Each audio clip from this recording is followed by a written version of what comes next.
aking YouTube channel, Quezon Province Realty TV. Okay, it's me again, Miss Geraldine Villarasa. Okay po, meron pa rin po akong iba-vlog na isang property dito po sa bayan po ng Tagkawayan, Quezon. Ang lawak naman po nito ay 1.4 hectares. Siya po ay may right of way. Ano po, lalakarin ko po yung right of way na ibibigay po ng mga nandito sa bungad. Bali po sila ay 3 may-ari. Lahat naman po ay gusto pong magkaroon ng kalsada dito sa papunta sa kanila dahil pabor nga po sa kanila dahil magkakaroon po ng kalsada. Mula po dito sa barangay road na to, nasa 500 meters po ang lalakarin ko, sabi po nung aking kasama doon sa property. Then mula naman po sa town proper hanggang dito po sa aking kinatatayuan ang to, nasa 1.5 kilometers ang layo niya. Okay po, tara po at papasukin po natin ang 1.4 hectare ng Tagkawayan, Quezon. Okay po. Ito po yung babagtasin po namin na kalsada or na right of way papunta po doon sa property. Lalakarin po namin kasi sa ngayon po, siya po ay daang motor pa lang. Then yun nga po medyo po maputik. Umulan po dito sa amin ng ilang araw kaya hindi po makakapasok yung mga motor namin.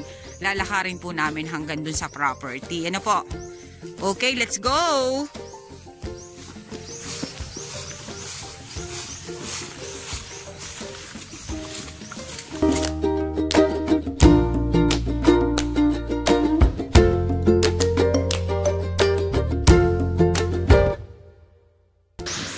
Okay po, sa ngayon po, ayan, pathway, yung dadaanan na dinadaanan namin.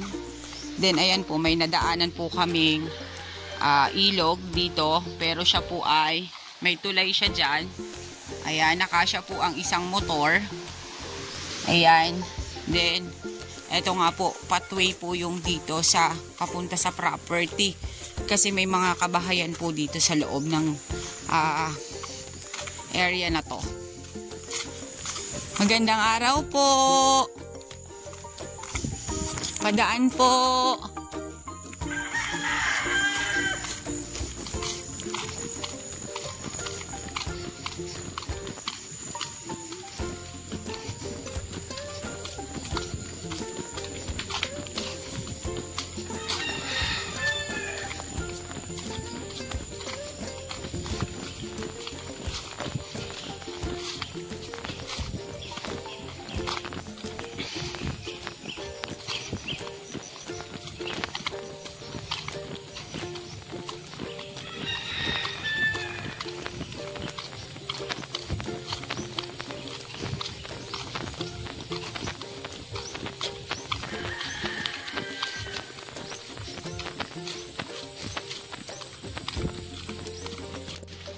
Ayan po.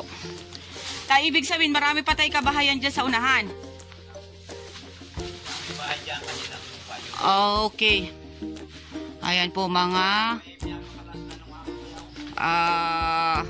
kakao. Ayan, napakarami po niyang kakao, oh. Ayan po ang kuryente. Then, napakaganda po ng mga nyug niya kasi matagal nyo pa po siyang mapapakinabangan dahil maliliit pa lang po siya, oh. Halos po ay namumulaklak parang po yung iba. Then may napagkukuhanan na rin naman po ng kopra. Ayun sa likod po ng bahay ni tatay, napakarami pong fruit bearings. Then yung pong side na yon ay medyo po siya pa slope. Ito pong side na to. Pero ito pong sa may sagingan na to, flat po dito. Hanggang dito po sa nilalakaran namin na to. Then, ayan, napakarami pong kakao.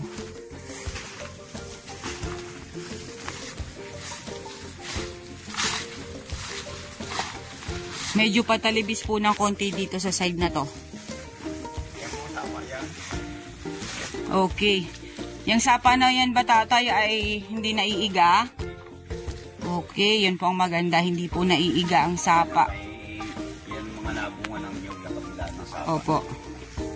Sige po at pupuntahan ko po yung sapa muna, tatay, ha. Ayan, napakarami po pala ditong daranghita. Opo. Ito pong nilalakaran kong to, ayan, papunta sa sapa is patalibis. Kalimitan naman po talaga sa isang property, basta po may sapa, yung pong papunta dun sa sapa niya ay patalibis po talaga siya. Ayan, lumalagaslas po ang tubig. Dami nyo tatay. Ano prutas dito Napakaraming kakao. Oh, ang sapa niya, ang cute Tabi po.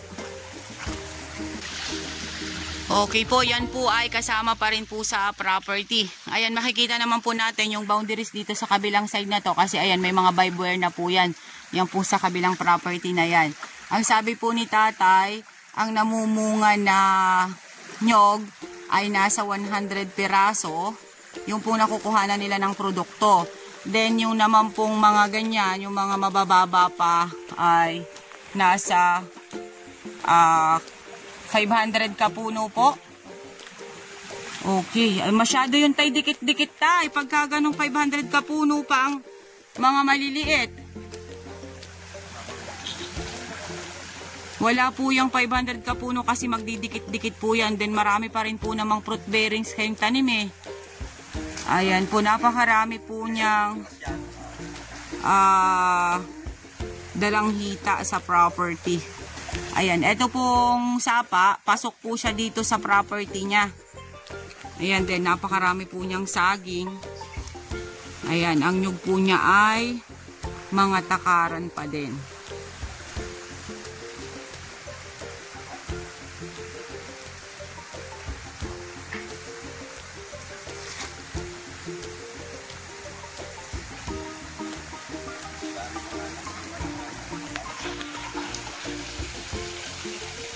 Napaka-productive po nung property na to Ayan, dito po sa side na to ay langka. Napakadami pong prutas. Ayan. Tapos ang sapa nga po niya is running water pa.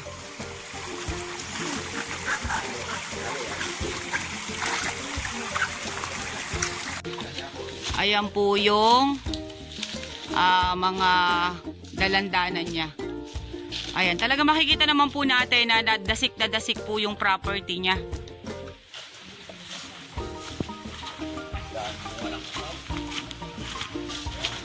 Ayan. Dito po sa side na to, ayan, medyo po to na malibis din siya.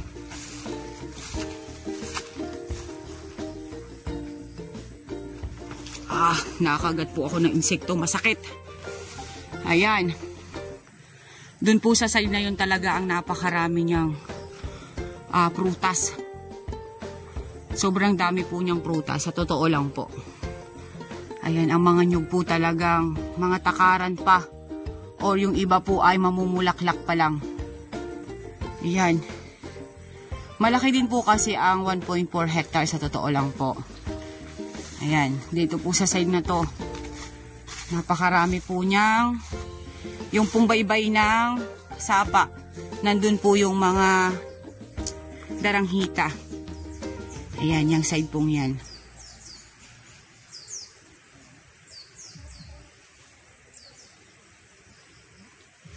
Napakaragbi din po niyang saging. Ang saging niya po dito is saba at latundan.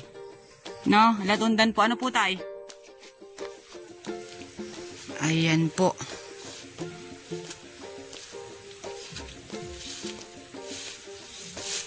Bandong pa yan.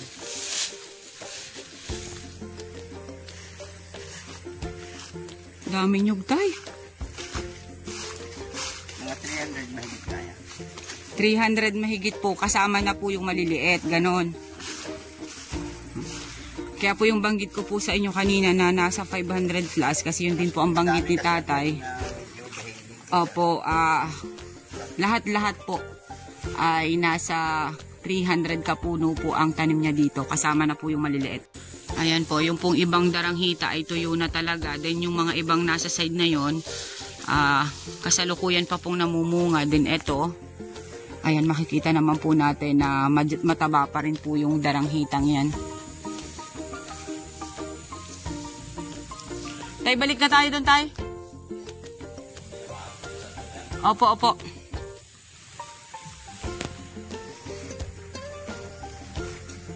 Ayan.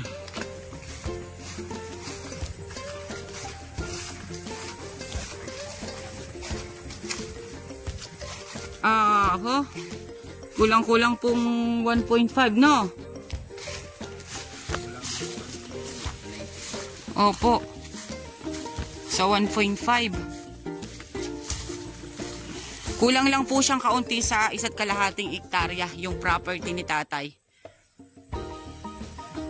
Siya po mismo ang kasama ko dito sa property. Yung pong about sa price, ilalagay ko na lang po sa details. Then, ito naman po ay titled. Okay po, ayon po kay tatay. Ang titulo po nito ay nakapangalan sa kanya. CLOA title po siya. Nakuha ko na pati yung ano niya kay Marcos. Opo. Yung sa full payment po tatay. Ano po? Opo. Talagang inaward na po talaga sa inyo. Okay. Ayan po. Yung pong naghahanap ng productive talaga na property na small cut, eto na po yung swak para sa inyo. Ang dami po niyang fruit bearings, ang dami rin po niyang nyog, may buhay na sapa po dun sa property. Yun nga lang po, medyo hassle po sa pagpunta sa ngayon dahil pathway pa lang po yung papunta dito. Yun nga po, sabi po nung aking kasama, ay right of way nga po yung kukuhanin natin para papunta dito. Pero nakita ko nga po, ayan may pathway po talaga siya na inilagay ng barangay. Kaya ito po ay may proposal po ito ng barangay road. Kasi pagka mga ganun po na may mga pathway na daan ng tao or motor, talagang yan po ay may kalsada talagang nakapropose yan. Dangan nga lang po sa ngayon dahil yan nga po, medyo napabayaan siguro kaya hindi po siya nalagyan na ng kalsada. Okay. Ayan po yung likod ng bahay ni tatay. Napakarami po niyang prutas, oh. Ayan po. Ayan. May mangustin pa pala dito, oh. Ay, ito po, may mangosteen pa rin po dito. Napakarami nga po talagang fruit bearings, tatay. Napakaganda po nung area ni tatay, oh. Okay guys, sabihin nyo na po ang property namin. Dito po ito sa Tagkawayan, Quezon. 1.4 hectare.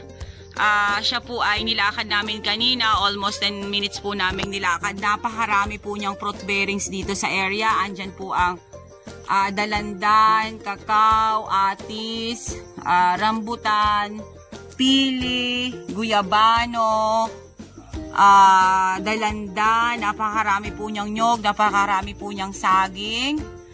Okay po, avail nyo na po ang property na to ni tatay. Buhay po ang nasa title nito, matured CLOA title po siya. Then, yung pong about sa price ay ilalagay ko na lang po sa aking details. Mula po dun sa town proper hanggang dun po kanina sa pinag-umpisahanan kong pagbidyuhan ay isang kilometro at kalahati ang layo po niya sa town proper. Then nilakad po nga namin, ayan po 10 minutes. Then pathway, ang amin pong nilakaran, yung po sabi ko sa inyo, pagka po ganyang pathway, yan po talaga ay may nakapropose na barangay road. Pero sa ngayon po, ayun nga lang po muna. Then meron pa rin pong rambutan dito po sa property. Okay po, once again po ako po ulit ang inyong site locator, si Miss Geraldine Villarasa. Muli po ako maglalambing, palagi i-share po ng aking mga vlog and pasubscribe na rin po ng aking YouTube channel, Quezon Province Realty TV. Okay po, thank you po for watching.